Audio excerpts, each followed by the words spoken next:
Oi, gente! Espero que vocês estejam bem.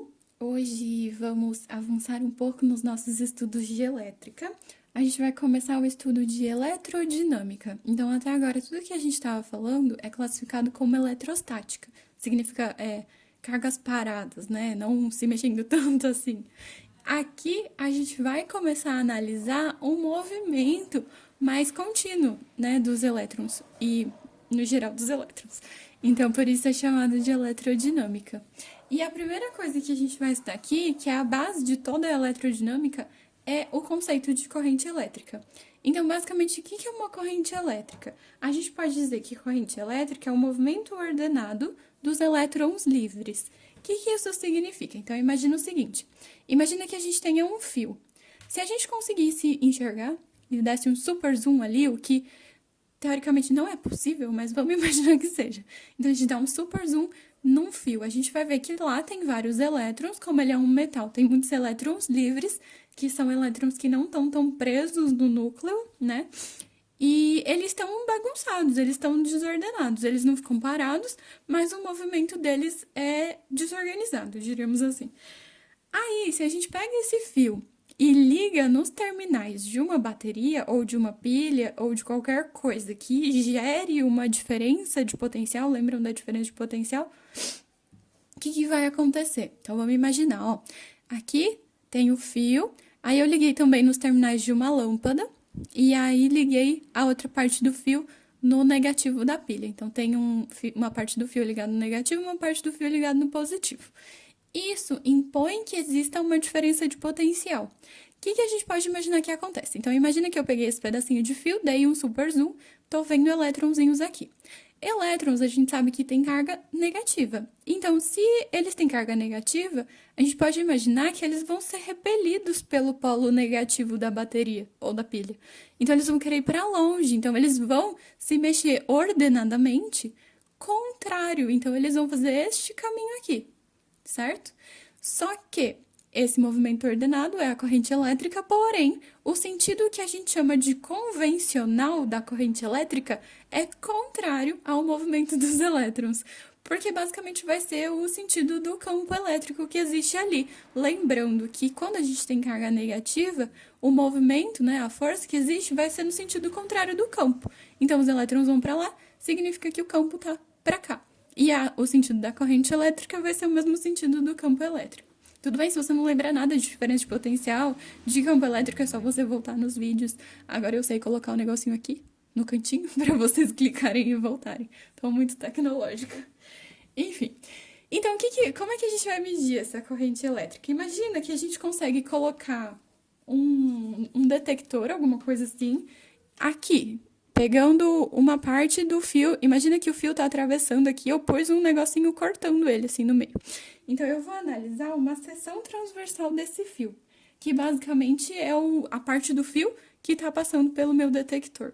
E aí, imaginem que eu consigo contar quantos elétrons passam ali em um determinado intervalo de tempo. Então, imagina, passou um elétron, eu marquei um. Passou outro elétron, eu marquei dois. É lógico que é só pra gente imaginar, tá?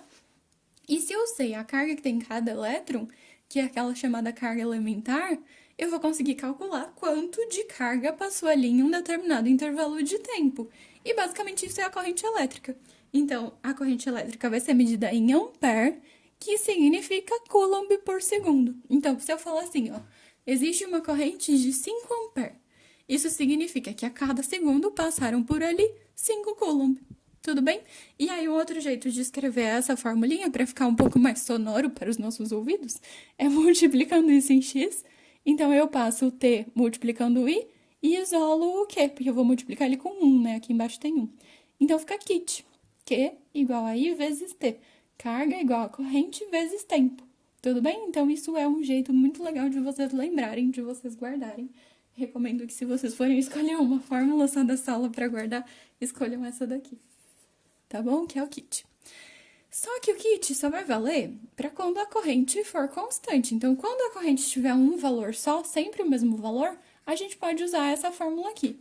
Porém, nem sempre isso acontece. Pode acontecer de a corrente estar aumentando, de a corrente estar diminuindo, ou até uma situação um pouco mais especial que a gente vai tratar daqui a pouquinho. Então, quando a corrente não for constante, isso é quando ela não tiver sempre o mesmo valor, a gente vai precisar de um gráfico de corrente por tempo, e aí vai ter uma curva, né? Por exemplo, uma reta, que define como é que essa corrente está se alterando.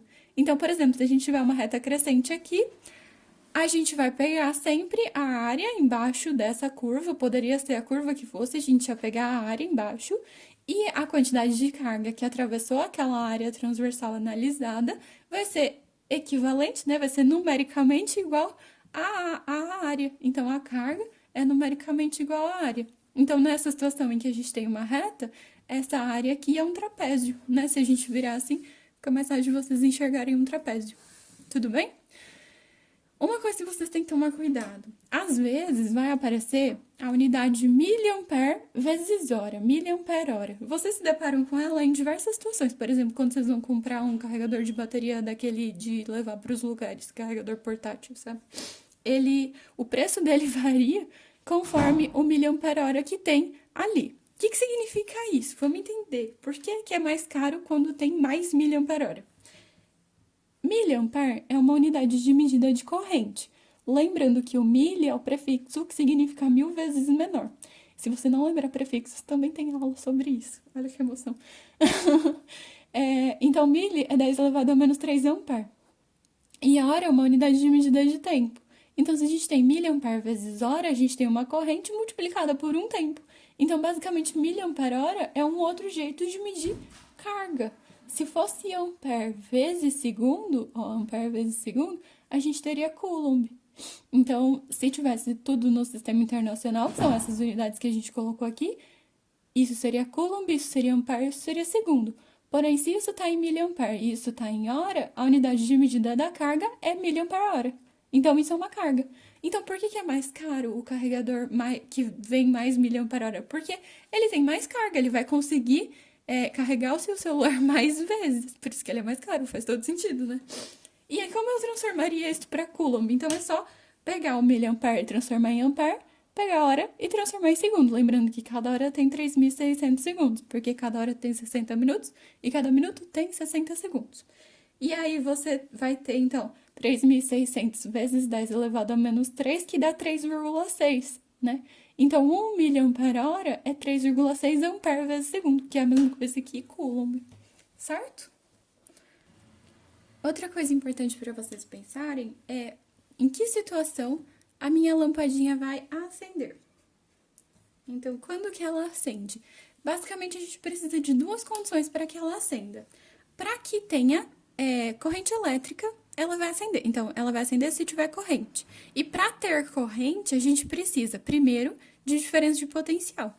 Então, se os dois fios estivessem ligados no mesmo polo da bateria ou da pilha, não ia ter diferença de potencial. Os dois iam ter o mesmo potencial. Aí não ia ter corrente, não ia ter movimento ordenado dos elétrons, a lampadinha não acenderia. Esse é o primeiro ponto. Segundo ponto, a gente pode imaginar que para isso acontecer, a gente precisa de um circuito fechado. Então, se por alguma razão eu desconecto essa pontinha daqui, ele vai ficar aberto. E aí, um circuito aberto não vai ter a diferença de potencial que precisava ter, e aí não vai ter corrente elétrica. Então, se eu solto o fio da pilha, a lâmpada apaga. Tudo bem? Então, circuito fechado e diferença de potencial. Aí, lembra que eu falei que tinha um outro tipo de corrente elétrica que era interessante? Então, a corrente em que ela tem sempre o mesmo valor, em que ela fica constante, é chamada de corrente contínua.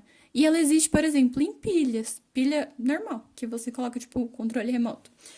Mas também existe uma outra corrente que é chamada de corrente alternada. E agora é a hora de vocês usarem a imaginação para enxergarem um desenho bonito, porque o meu ficou bem tortão. Mas qual a ideia? A corrente alternada, ela vai literalmente se alternando.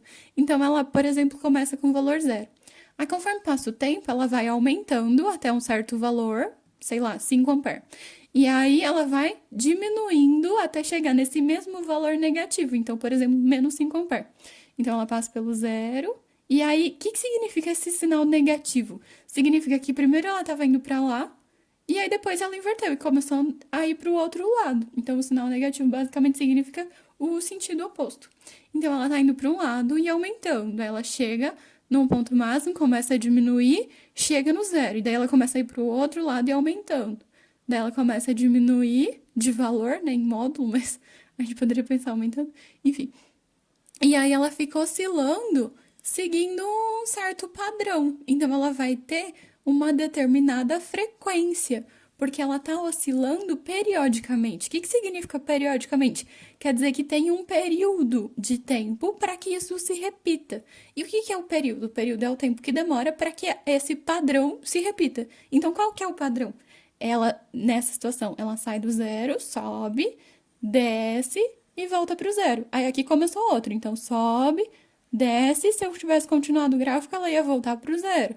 Aí tinha um segundo, aí ia ter uma terceira, uma quarta e assim continuamente. Então, um período seria o intervalo de tempo para que esse padrão se repita. E a frequência é o inverso disso.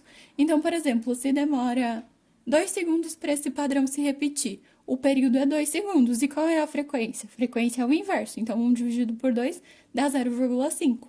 Então, para um período de 2 segundos, a frequência seria de meio Hertz, unidade de medida de frequência é Hertz. E Hertz significa vezes por segundo. Então, se o período é de 2 segundos, significa que a cada segundo ela vai cumprir metade do padrão, né? Metade de vezes por segundo. Se fosse mais, por exemplo, um período de 0,5, vamos pensar ao contrário. Em cada segundo, daí ela oscilaria 2 vezes. Tudo bem? 2 vezes por segundo. É mais ou menos essa a ideia. E por que a corrente elétrica é importante? Ela tem alguns efeitos que eu vou citar rapidamente, mas a gente vai estudar todos eles com mais calma depois. Então, ela pode ter um efeito térmico como resultante. O que seria isso? A gente chama isso de efeito Joule. Efeito Joule, basicamente, a gente imagina assim, aqueles elétrons estão se mexendo, certo? Só que eles não estão se mexendo em um lugar vazio. Esses elétrons estão se movendo, mas eles estão colidindo com outras estruturas do fio. Então, essas colisões vão fazer com que aquelas moléculas que são a estrutura do fio se agitem. E a agitação das moléculas, lembra, aumenta a temperatura. Se aumenta a agitação, aumenta a temperatura. Então, isso é o que acontece, por exemplo, em ferro de passar roupa, em chapinha, em torradeira e esse tipo de coisa. Então, isso é o chamado efeito Joule, que basicamente é esquentar. A gente também tem um efeito químico de corrente elétrica, por isso que vocês estudam muito corrente elétrica em química, inclusive aquela mesma formulinha do kit. Então, nem vou falar muito sobre isso, deixo para o pessoal da química.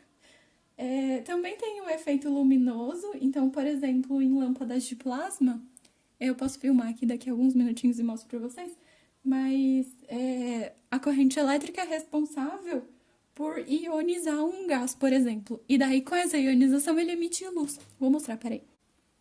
Então, isso é um exemplo de lâmpada de plasma. Ó, se eu puser o dedinho, cadê? Ó, quando eu desligo, para de passar corrente, e aí o gás não fica mais ionizado, certo? Além disso, é importante a gente considerar o efeito fisiológico. Existem muitas coisas no nosso corpo que funcionam com corrente elétrica e muitas contrações musculares involuntárias, principalmente. Então, isso é bem importante, inclusive na área de medicina, por exemplo. E o spoiler máximo aqui é o efeito magnético da corrente. Então, só para vocês saberem, se a gente tiver um condutor pelo qual esteja passando corrente, vai surgir um campo magnético nas proximidades dele. Mas a gente fala mais sobre isso lá em magnetismo, então muita calma, tá bom? E para terminar, então, só reafirmando aquilo que a gente tinha falado no começo, para que a gente tenha um circuito elétrico, a gente precisa de DDP, de diferença de potencial. Lembrando que DDP a gente chama de U, né? E a gente precisa que o circuito esteja fechado. Então, basicamente, de onde vai vir essa DDP? Normalmente vem de um gerador elétrico, né? Pode ser uma pilha, uma bateria ou, sei lá, qualquer coisa que gere energia elétrica, que gere uma diferença de potencial. Então, a gente vai representar ele no nosso circuito elétrico como duas barrinhas paralelas. Uma maior, representando o potencial maior, e uma menor representando um potencial menor. Às vezes vem o sinalzinho de mais e menos, para lembrar qual é o mais e qual é o menos, mas nem sempre. Então pode ser que venha só uma barrinha grande e uma barrinha pequena que nem aqui, tá bom? E aí você já sabe que isso significa um gerador elétrico. É importante que elas tenham tamanhos diferentes, porque barrinhas de mesmo tamanho significam outra coisa, que a gente vai ver mais pra frente. Então, o que vai acontecer? A gente já sabe o sentido convencional da corrente elétrica. Então, ela vai sempre sair do polo positivo, ou seja, do potencial maior, e ir em direção ao negativo, que é o potencial menor. E aí, obedecendo essas duas regrinhas, a gente vai ter a lampadinha acesa. Então, basicamente, um circuito elétrico vai ser um conjunto de aparelhos com os quais a gente quer que exista corrente elétrica passando ali entre eles. Aí existe um elemento do nosso circuito que é chamado de chave. O que uma chave faz? Basicamente, o que um interruptor faz. Se você aperta o interruptor, o que ele vai fazer? Ou ele vai abrir o circuito e para de passar corrente, então você apaga a luz, ou você aperta de novo e ele fecha o circuito. E aí a luz acende. Então, uma chave basicamente é um interruptor. Nesse caso em que tem uma luz só e um interruptor só, é bem simples, né? Abriu, desligou, fechou, ligou de novo. Mas aí pode acontecer de ter mais luzes e você quer apagar uma só ou a outra. Pode acontecer de ter mais interruptores, tipo no quarto que tem um interruptor na porta e um perto da cama. Então tem que ter um jeito especial de ligar para que eles não se confundam, né? Tipo, só vai desligar se os dois estiverem fechados. Aí não adianta nada você ter um interruptor do lado da sua cama, porque você quer apagar a luz, só que na verdade você tem que apagar os dois para apagar a luz, não faria sentido, certo? Então, vai ser um pouco mais complexo do que isso que a gente tá vendo, mas vamos entender os conceitos por trás de todas as coisas que a gente vai vendo, tá bom? E a última coisa que a gente vai falar hoje é sobre a lei dos nós. Então, o que vai acontecer? Os nossos circuitos elétricos nem sempre vão ser simplesinhos assim, que nem esses aqui. Às vezes, eles vão ter várias partes que vão se conectando. E as conexões entre esses fios diferentes, então um ponto onde um fio se separa em duas partes, ou um ponto onde dois fios se juntam, a gente vai chamar de nó. E o que tem de importantíssimo nesses nós? A corrente elétrica não se perde. Então, todas as correntes que chegam nesse nó somadas tem que ser igual a todas as correntes que saem desse nó. Então, se está chegando duas aqui, e três que eu chamei aqui tem que ser a soma dessas duas que chegaram, tá bom? Se tivesse chegando quatro aqui e saindo duas ali, não tem problema nenhum. A soma das quatro que chegam tem que ser igual a soma das duas que saem. O importante é que ela não se perca, porque as cargas vão se conservar, né? Elas têm que ir para algum lugar, ou para um lado ou para o outro. Se elas estiverem vindo de dois lados, elas vão continuar indo em um só, tudo bem. Então, basicamente, isso é uma conservação de cargas, tá bom? A gente vai chamar de lei dos nós. E é isso. Espero que vocês tenham entendido, que tenham gostado. E logo, logo a gente continua.